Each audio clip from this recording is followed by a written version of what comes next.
Hey guys, it's Mike, Narcoleptic Customs.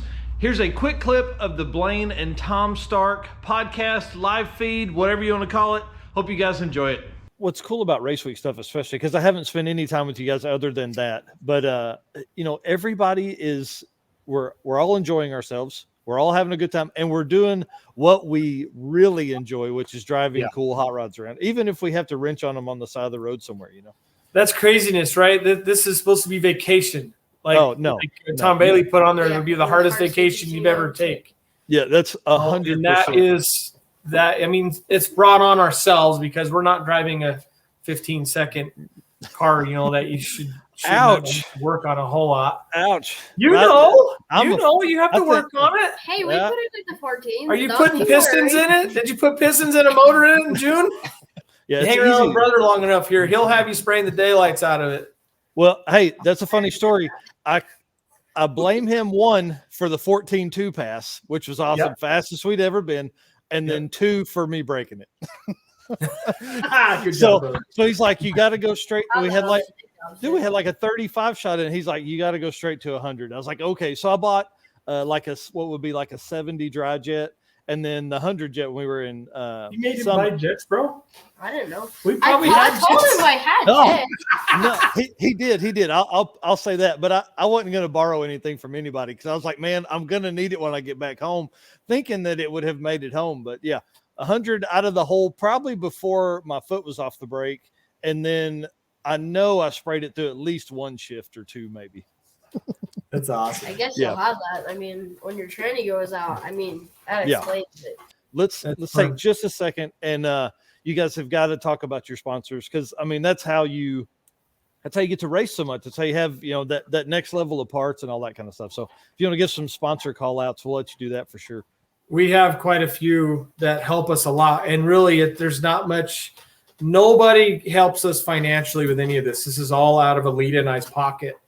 And we work hard to buy all this stuff, and I try to buy the right stuff once, which doesn't always work, but it gets you a head start. But Doug at Motion, those guys are top notch. Doug and Andy, those guys are fun to be around. They're fun to help. They whatever you guys need, especially when we tore this thing up in June, they were right there. Doug was over first saying, like, whatever you guys need, just come get it. We'll figure it out.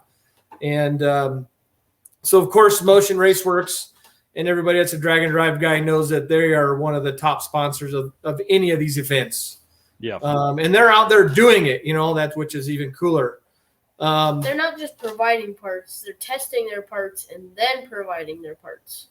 Yeah, they're definitely trying to break stuff to make sure that it's good enough for all of us folks in the world. Another guy that helps us a lot, P Performance, which is Scott Patton. And so when I'm on the phone at Race Week, I'm usually talking to Scott because we bounce tune-up ideas off each other. He's sometimes pushing buttons while we're busy. If we tore something up or making a clutch change or something, Scott will set up a next pass. But he is really he's the guy behind you that's watching, making sure you're not doing anything crazy, and tells you to either calm down or go get it. The next guy, so Rob Brewster, which he's on here, he has the black and white 56. Mm-hmm. That's what kind of went kaboom with our race week. Yeah, that's the bastard that's at fault here, really. He's the one. But he accelerated this. Like, you need to get off your ass and get that wagon done. Let's go. And he's really the guy, if you pay attention, and Blayne's on the starting line by himself, he's never on the starting line by himself. Rob is usually there. He's just letting him do his thing, but if there's an issue, like, he's there to pull him out of the way or whatever. And that guy right there, we've grown up together, which I have a lot of those. I have probably 5 or 6 of those guys. That's cool. We've all grew up together. But so Rob's a big part of our sponsor.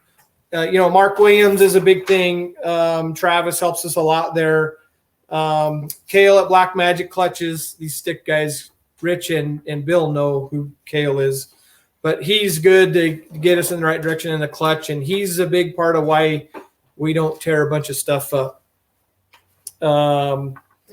in our JR world, our junior drag racing world, Mario at One Up Performance helps Blayne a lot. In fact, they talk on the phone probably more than I do, and gets his setups going. So we run some bracket classes, some index bracket classes. We also run some like heads up, top quick 16 junior stuff as well. So that's pretty fun. Cool. So Blayne basically tunes both the juniors, and I just make sure the belts are on and the seat belts are on when they start up.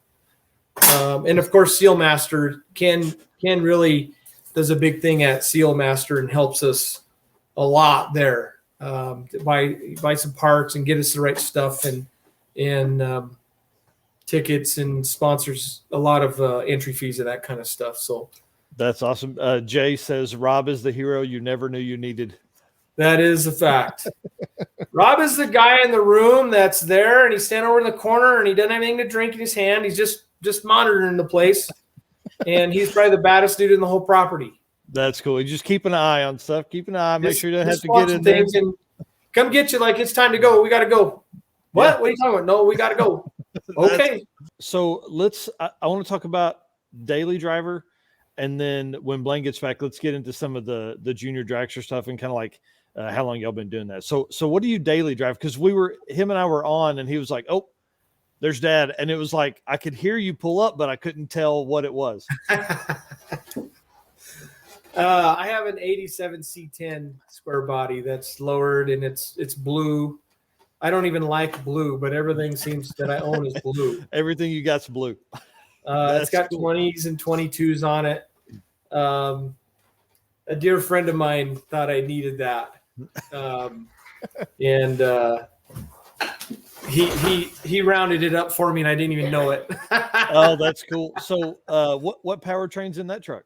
It's stone stock. It is fuel injected from 87. It has a 350 in it with a turbo 350 that works good. It doesn't run fast. It just drives around. Yep. But the AC works really good, and the heater works really good. In fact, it's nicknamed the sweatshirt in the winter. So I brought my sweatshirt with me, and in the winter, it's the ice box. I brought my ice box with me. Or in the summer, it's the ice box. Nice. That is too cool. So, Blayne, you want to walk us through some junior dragster stuff? Tell us like times, how long you raced, kind of. I'd love to hear like a setup on those cars. So I'll start with the setup. So my car currently right now is a 2010 Hercules chassis from JR Race Car. It has a JR Race Car Titan engine designed to go 8th mile. It makes like 41 horsepower. And then it's got like so we run two different classes. You have the 790 index, or not index, but 790. Get as close to 790 or go as slow as 790. It's for 13 to 17. Oh, that's cool. The fastest class you got. So that's what I'm running in right now. So it's got a gear ratio of 750, maybe somewhere in there. For when we're in 790, and then like 820 when we're in 330. So it's got a stout gear ratio. So they're belt driven off the crank, and that goes into a rear clutch. So it's two clutches. You got your rear driven and then your standard. So then you have a belt that connects those two together, and then that goes into another shaft, which goes to two sprockets, and then it's a chain. It's like a go-kart, I guess you could say. That makes sense. So is it a centrifugal clutch then set up? Yeah. Oh, cool. So and then so as I talked about, we have how many motors do we have? We have 4, 5. We probably have like 6 motors. 2 of them are for a slower class, which we used to run in, and then we got 4. Or then we have 2 that run in the 790 index class, and then we have 2 double duty motors, or not double duty, like these are some good motors. They're very, very picky on temperature, fuel temperature, idle. It's crazy, like all the stuff that's going into it. But One of the bigger motors makes. It's getting rebuilt right now. How much does that make? Which one?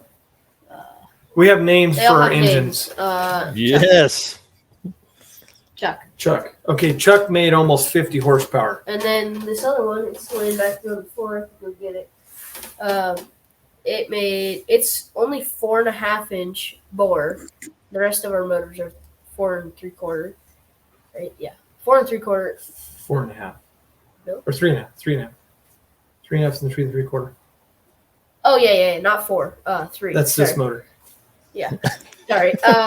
Anyways, I got. Yeah, so you need to punch out the small ones. You just use Dad's pistons. Yeah. I don't think it works like that, but I have a piston I could go get from my room, but out of the little motors.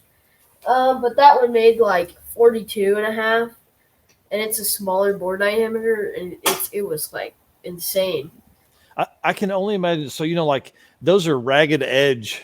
Like you're getting all the power out of that thing. So like you're talking about air density and all the barometric changes could really They're all change single that car. cylinder too. It's crazy. Yeah. They're making 40 horsepower, 50 horsepower on a single cylinder engine.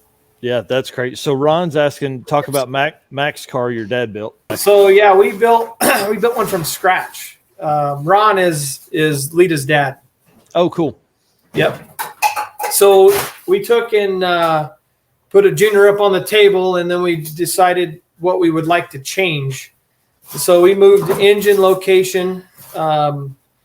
It's behind the rear axle. We moved driver location where it's back 18 inches from a standard car. It's kind of crazy. It's carbon fiber, and we have lots of carbon. Look at this guy. He's bringing an engine. Lee, dude, you listen now. Don't hurt your back. That thing is crazy.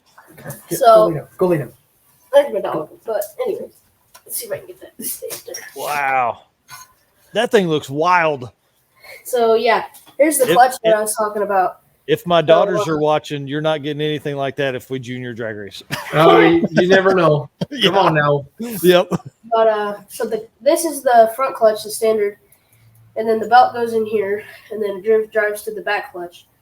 That goes back here, and that's rear German. So there's different styles of clutches too. Like it's crazy. We have a few. Anytime somebody's going to drag race, they're like, you're going to get the absolute. Like everybody's going to change all the little stuff they can do to get the most performance. You know what you got to understand? You say you're not going to ever get any of this. We didn't just buy all this yesterday. It I know. took years to do this, and